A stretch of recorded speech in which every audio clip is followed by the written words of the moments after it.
Welcome to study 24। तो मैं फिर से आज लेकर आई हूँ आपके लिए बहुत ही इंपॉर्टेंट स्पॉटिंग एरर के क्वेश्चंस। तो चलिए आज की क्लास में देखते हैं कौन से आपके स्पॉटिंग एरर के क्वेश्चन मैं लेकर आई हूँ। तो चलिए देखते हैं। First, he is a niggard and saves each and every पैसे। क्या कहा गया है? निगर्ड मीन्स क्या होता है? इसका मतलब होता क्या है? कंजूस। ठीक है, बहुत ही कंजूस, जो माइजर नहीं बोला जाता, बहुत ही कंजूस इंसान है वो। तो he is a niggard and saves each and every पैसे, प्रत्येक पैसा बचाता है, इतना कंजूस है, एक एक पैसा जोड़ के चलता है। ठीक है, होते हैं कुछ लोग जो बहुत ही ज्यादा कंजूसी करते हैं, जरूरत की चीजों पे भी क्या खर्च नहीं करते हैं, बहुत ही कंजूस होते हैं। इतना नहीं होना चाहिए कंजूस। तो ही इज अ निगर्ड, बहुत ही कंजूस है वो, एंड सेव्स, प्रत्येक एक एक पैसा जोड़ के चलता है। ठीक, तो चलिए यहाँ पे कहाँ एरर है हमारी। देखिए ये जो पैसे दे रखा है ये हमारा क्या है? पैसे क्या है? हमारा प्लूरल है पैसा। सिंगुलर हमारा क्या होता है? पैसा, PAISA, पैसा होता है ना। और ये क्या दे रखा है? पैसे, PAISE, पैसे। पैसा हिंदी में भी देख सकते हैं, एक पैसा, दो पैसे। तो यहाँ ईच एंड एवरी भी दे रखा है। और ही इज ए निगर्ड, वह है बहुत कंजूस है। प्रत्येक पैसा, प्रत्येक में क्या लगता है? प्रत्येक के लिए हम सिंगुलर का यूज करते हैं ना, तो सिंगुलर हमारा यहाँ पर क्या आ जाएगा? पैसा आ जाएगा। पैसा आएगा, पैसे नहीं आएगा। देखिए मार्कर में मेरी फिल भी नहीं है इसमें। ठीक है, पैसे नहीं आएगा, पैसे की जगह पे हम लोग सिंगुलर कर लेंगे। पैसे हमारा प्लूरल है, इसलिए हम लोग इसको पैसा कर देंगे। प्रत्येक पैसा बचा के, प्रत्येक पैसा बचाता है। ठीक है, ये मैं मार्कर ले लूं दूसरा। चलिए सेकंड देखते हैं, क्या कहा गया है? I always enjoy to read books. क्या? मैं हमेशा एंजॉय करता हूँ बुक्स पढ़ना। ठीक, तो यहाँ पर देखिए क्या एरर है हमारी। ये जो एंजॉय होता है ना, आई ऑलवेज एंजॉय, एंजॉय जो है अपने साथ हमेशा जीरेंट फॉर्म लेता है। क्या लेता है? जीरेंट फॉर्म लेता है। तो टू रीड ये हमारी इंफिनिटिव है, ये नहीं लेंगे। यहाँ पे क्या हो जाएगा? रीडिंग हो जाएगा, READING।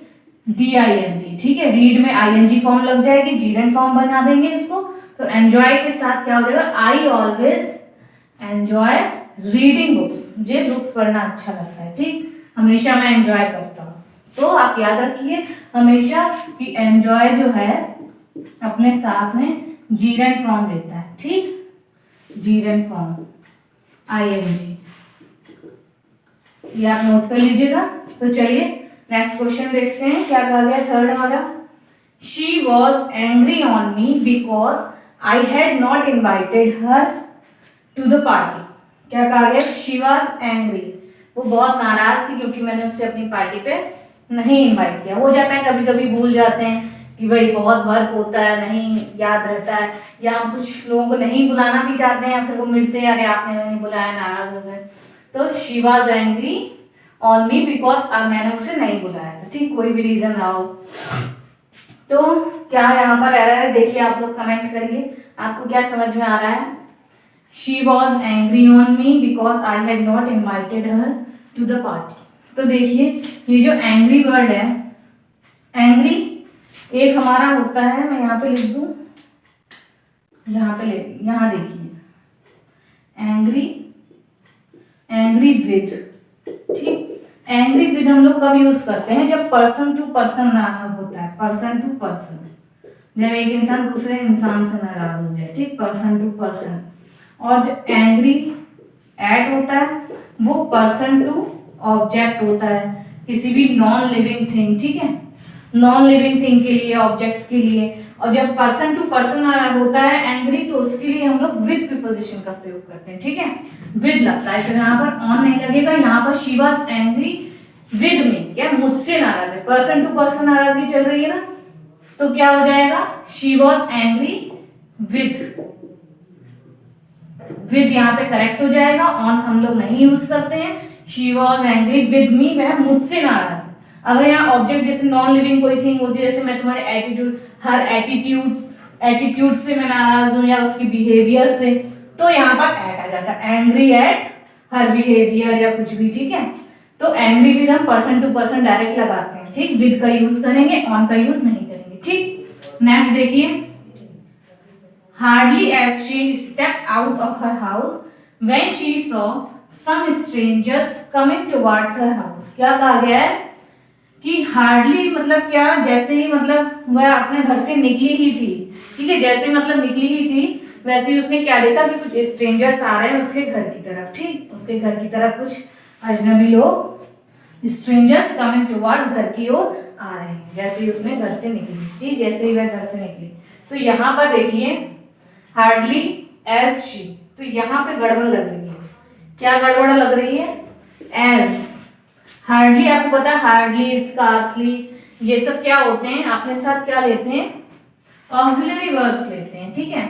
तो यहाँ पर एज नहीं आएगा, यहाँ पर क्या आएगा, हैड, पास्ट परफेक्ट, और यहाँ पर क्या आ रहा है, past indefinite, when she saw some strangers, तो जैसे ही मतलब उसने रखा कदम वैसे ही उसने देखा, तो ये पहले काम हुआ है, तो hardly had she stepped out, hardly had हमारा यहाँ पे करेक्ट हो जाएगा एस की जगह पे, hardly had she stepped out, जैसे ही उसने कदम रखा ही था वैसे ही उसने क्या देखा, अजनबी आ रहे हैं, ठीक, पास्ट परफेक्ट और पास्ट इंडेफिनिट, ठीक, ऑक्सिलरी वर्ब लेते हैं ये अपने साथ, तो एज नहीं आएगा, हेड लग जाएगा, head she step past perfect बन जाएगा आपका, ठीक है।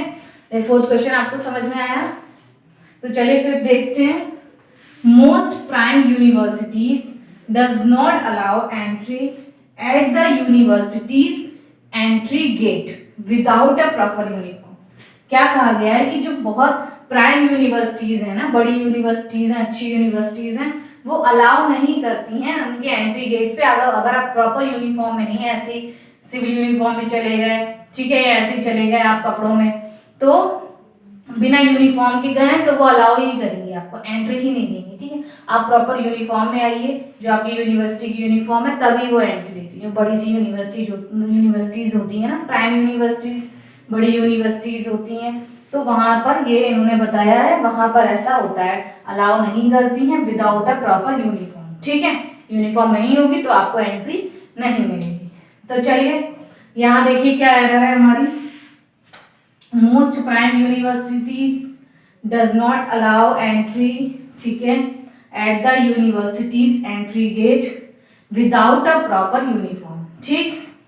तो यहाँ आप देख पा रहे हैं ये जो यूनिवर्सिटीज हैं ये हमारा क्या है, प्लूरल है, क्या है, प्लूरल, और मोस्ट जो होती है, मोस्ट ऑफ हम लोग बोलते नहीं, मोस्ट ऑफ, उसके बाद हम लोग प्लूरल यूज भी करते हैं, तो इसलिए हम लोग यहाँ पर डस का यूज नहीं करेंगे, डू लगाएंगे, प्लूरल यूज करेंगे, ठीक है। प्लूरल के लिए डस तो सिंगुलर में बोलते हैं ना हम लोग, डू डस तो डू लग जाएगा क्योंकि हमारा प्लूरल है। और क्योंकि अगर यहाँ पर डू इसलिए भी लगा है क्योंकि हम ये क्या है, यूनिवर्सिटीज काउंटेबल नाउन है, ठीक है, काउंट कर सकते हैं हम यूनिवर्सिटीज को, इसलिए हमने प्लूरल लगाया। अगर अनकाउंटेबल ना होता है यहाँ पे नाउन, तो हम लोग प्लूरल होते हुए भी क्या लगाते, सिंगुलर ही लगाते, डज ही रहने देते, ठीक है। कोई अनकाउंटेबल थिंग यहाँ पे होती, कोई नाउन होता मोस्ट के बाद, तो हम लोग क्या करते, सिंगुलर ही यूज करते, लेकिन यूनिवर्सिटीज क्या है, काउंटेबल है और प्लूरल भी है, इसलिए हम लोग डू का यूज करेंगे, ठीक है। समझ में आ गया आपको ये वाला फिफ्थ क्वेश्चन, तो universities do not, does not की जगह डू नॉट देंगे, ठीक है। तो चलिए नेक्स्ट क्वेश्चन देखते हैं, सिक्स्थ हमारा क्या कह रहा है, it was so onerous question that I got puzzled. क्या कहा गया है, ये बहुत ही ज्यादा, बहुत ही टफ क्वेश्चन था, हैवी क्वेश्चन था, बहुत ही कष्ट देने वाला क्वेश्चन है ये, बहुत ही होता नहीं कहीं एग्जाम्स में आ जाते हैं भाई आउट ऑफ सिलेबस क्वेश्चन आ गया, ऐसा क्वेश्चन आ गया कि मतलब सिटी पिट्टी गुल हो जाती है ना, बिल्कुल आ ही नहीं रहा है समझ में, इतना टफ क्वेश्चन हो जाता है, ठीक। It was so honours question that I को बिल्कुल पजल हो गया मैं, क्या बहुत ही पजल हो गया, समझ में नहीं आ रहा कहाँ से शुरू करना है, ठीक है। तो ये ऑनर्स क्वेश्चन था, ऑनरस मीन्स क्या होता है, बहुत ही tough question, tough heavy question, ठीक है, बहुत ही टफ क्वेश्चन आ गया। तो यहाँ पर देखिए क्या हमारी एरर है, देखिए it was so onerous question, तो यहाँ हमारा जो नाउन है वो क्या है, ऑनरस क्वेश्चन, ठीक है, ये है हमारा ना सो ऑनरस क्वेश्चन दैट, तो ये हमारा क्या है, सो और दैट कंजंक्शन, ये यहाँ पर यूज हुआ है ना, कोरिलेटेड कंजंक्शन जो होते हैं, तो सो दैट यहाँ पर जो लगा हुआ है, दैट को जो फॉलो कर रहा है ये सो, तो यहाँ पर जो सो है, सो नहीं आएगा, क्या आएगा हमारा, सच एन आएगा, such an, such an adjective और नाउन, ठीक है। सच एन क्वेश्चन क्या बता रहा है, बहुत ही टफ क्वेश्चन है, सचिन। सचिन क्यों आएगा? देखिए सो दैट का मतलब भी वही होता है और सच दैट का मतलब भी वही होता है, लेकिन क्या है कि सो दैट जब आता है तो नाउन जो है हमारा पहले आना चाहिए। इट वॉज ऑनरस क्वेश्चन, ये होना चाहिए, ठीक है। और सच दैट में क्या होता है, सच दैट के बाद हम लोग एडजेक्टिव और फिर नाउन लगाते हैं। सच ए टिपिकल क्वेश्चन नहीं, सच एन ऑनरस क्वेश्चन कर लेंगे, सच ए ब्यूटीफुल गर्ल या कुछ भी, ठीक है। तो यहाँ पर सो दैट की जगह पे हम लोग सच दैट का यूज करेंगे, सच एन ऑनरस क्वेश्चन, ठीक है। सो हटा देंगे और सच एन कर लेंगे, ठीक। सच दैट का मीनिंग भी बहुत ही एक्सट्रीम करना या उसको बताना बहुत ही ज्यादा टफ क्वेश्चन है। सो दैट भी वही मीनिंग होता है, सच दैट भी वही मीनिंग होता है, लेकिन सच दैट के बाद हम लोग नाउन का यूज करते हैं और सो दैट से पहले करते हैं, ठीक है। सो से पहले करते हैं, इधर सच के बाद करते हैं, इसलिए यहाँ पर सो की जगह पे सच एन कर देंगे। एन इसलिए लगाया है क्योंकि आर्टिकल है, वॉवेल है ना, आर्टिकल लगेगा आपका एन ऑनरस, ठीक है, इसलिए यहाँ पर सो की जगह सच कर लीजिएगा, ठीक है। बाकी दैट तो वही रहेगा, दैट को सच दैट हो गया, ठीक। तो चलिए next, if I will get an opportunity I shall attend the seminar. क्या कहा गया, अगर मुझे अपॉर्चुनिटी मिलती है तो मैं सेमिनार को अटेंड करूंगा, ठीक। तो यहाँ पर देखिए ये जो आपका विल दे रखा है फर्स्ट पार्ट में, आई विल, तो आपको पता है इफ के साथ क्या होता है, विल शैल ये सब नहीं लगते हैं, आफ्टर बिफोर इनके बाद फॉलो नहीं होते हैं, क्या दूसरे क्लॉज में आपका विल शैल लगेगा, ठीक। तो यहाँ से सिंपली विल हटा देंगे, if I get simple present बना लेंगे, क्या बनेगा, इफ आई गेट, अगर मुझे अपॉर्चुनिटी मिलती है तो मैं अटेंड करूंगा। ये तो फ्यूचर में बन गया, ये ठीक है, लेकिन इसको हम लोग सिंपल प्रेजेंट में बनाएंगे और इफ के साथ वैसे भी हम लोग विल वुड शैल ये सब नहीं लगाते, तो विल को हटा देंगे, इफ आई गेट कर लेंगे, ठीक। Next, it is true that I met the prime minister at the house of one of my relatives. क्या कहा गया है कि यह सच है कि मैं सॉरी अपने रिलेटिव्स में से किसी एक के घर पे प्राइम मिनिस्टर जी से मिला था, ठीक। ये कहा गया, it is true that I met, मैं मिला था प्राइम मिनिस्टर जी से अपने वन ऑफ माई रिलेटिव्स, ठीक। तो यहाँ पर देखिए एरर क्या है हमारी, कौन से पार्ट में एरर है बताइए आप लोग। तो देखिए eight the house of one of my relatives, relative के साथ भी इन्होंने अपॉस्ट्रोफी लगा रखा है और इन्होंने हाउस ऑफ यहाँ पर दे ही रखा है, का सेंस दे ही रखा है, और वन ऑफ के बाद हम लोग क्या करते हैं, प्लूरल नाउन का यूज करते हैं, ठीक है। तो माई रिलेटिव्स, अपॉस्ट्रोफी वाला एस नहीं आएगा, ये हटा के सिंपल ये एस, रिलेटिव को रिलेटिव्स कर लेंगे, प्लूरल बना लेंगे, ठीक है, थोड़ा दूर हो गया S, relatives, one of my relatives, मेरे रिश्तेदारों में से एक के घर पे, ठीक। ये सेंस निकला है, वन ऑफ के बाद वैसे भी हम लोग प्लूरल यूज करते हैं, तो house of one of my relatives, ठीक। अपॉस्ट्रोफी एस हटा देंगे, रिलेटिव्स कर लेंगे, उसको प्लूरल बना लेंगे, सिंगुलर को प्लूरल बना लिया, अपॉस्ट्रोफी एस हटा लिया, क्योंकि वैसे भी हमारा यहाँ पर का सेंस आ गया है उसके घर पे, ठीक। तो चलिए next, ninth, during an earthquake it is advised to take cover above a table to save your life, ठीक। क्या कहा गया है कि अर्थक्वेक के दौरान क्या होना चाहिए, कि अपनी लाइफ को बचाने के लिए हमें टेबल के नीचे चले जाना चाहिए। ऐसा होता है ना जैसे स्कूल्स वगैरह में सब जगह ये बताया जाता है, थोड़ा अर्थक्वेक आए टेबल के नीचे आ जाइए, जैसे कुछ गिरे आपके ऊपर सीधे ना गिरे, टेबल पे गिरे, टेबल के नीचे घुस जाए, ठीक, ये बताया गया।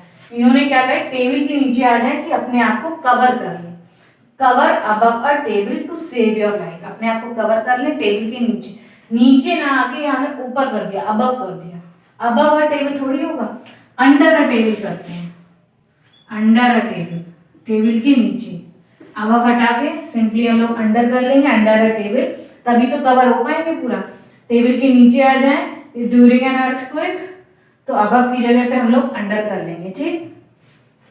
तो यहाँ हमारे कौन से पार्ट में एरर निकली, सी पार्ट में। लास्ट देखिए हमारा 10th question, the lawyer has been waiting for the prisoner since 2 hours। क्या कहा गया, लॉयर वेट कर रहा था प्रिजनर का, उसको मीटअप करना होगा, उससे मिलना होगा, उससे कैदी से, जो उनके भी होते हैं ना लॉयर रखते हैं वो लोग, केस वेस चल रहा होगा उनका, क्या 2 घंटे से the lawyer has been waiting for the prisoner 2 घंटे से वेट कर रहा है। तो यहाँ क्या हमारी एरर आ रही है, यहाँ बहुत सिंपल सी एरर है हमारी, जो हम लोगों ने बहुत 9th 10th में भी पढ़ रखी है सेंटेंस पे। हाँ, तो देखिए क्या है यहाँ पे, ये जो सिंस है, सिंस 2 आवर्स, आपको पता है सिंस क्या करते हैं, पॉइंट ऑफ टाइम पे हम लोग लगाते हैं since. Since Sunday, since 2 o'clock कर सकते हैं, या सिंस ईयर बता देते हैं 1945 या कुछ भी। सिंस आपका एक पॉइंट ऑफ टाइम बताता है कि हाँ इतने टाइम से, ये 2 आवर्स जो जिनका टाइम हमें पता नहीं होता कि अनिश्चित क्या टाइम पीरियड है, ठीक, बहुत ही टाइम से 2 घंटे, अब ये नहीं पता 2 घंटे कौन से हैं, कितने बजे के बाद से ये 2 घंटे हैं, ठीक है, ये हम लोग को नहीं पता है। तो यहाँ पर अनिश्चित समय दे रखा है हमारा, तो यहाँ पर सिंस नहीं लगाएंगे हम लोग, क्या लगाएंगे, फॉर लगाएंगे। फॉर 2 आवर्स, 2 घंटे से। अब ये 2 घंटे टाइम नहीं है ना, 2 घंटे उन्होंने कह दिया 4 o'clock से, तो हमें पता लग जाता है भाई पॉइंट बता दिया, टाइम बता दिया, तो सिंस हम लगाएंगे। यहाँ पर सिंस नहीं लगा के हम लोग फॉर लगा देंगे, फॉर 2 आवर्स, वह 2 घंटे से वेट कर रहे हैं, ठीक है। तो चलिए आज की क्लास यहीं पे एंड करते हैं। ये 10 इंपॉर्टेंट क्वेश्चन थे आपसे स्पॉटिंग एरर के, और जो मैंने रूल्स आपको बताए हैं जो इम्पोर्टेंट, वो आप नोट कर लीजिएगा, बहुत ही इंपॉर्टेंट है। आपको क्वेश्चंस देखने को इनमें से जरूर मिलेगा, एक ना एक आते हैं। एसएससी, सब एसएससी के में आए हुए रूल्स पे मैंने क्वेश्चंस लिए हैं, ये वही इंपॉर्टेंट क्वेश्चंस हैं, तो आप देख लीजिए इसको, वीडियो को। तो चलिए मिलते हैं फिर नेक्स्ट, कल वीडियो में मिलती हूँ मैं आपको। तो चैनल को please like share and subscribe करिएगा।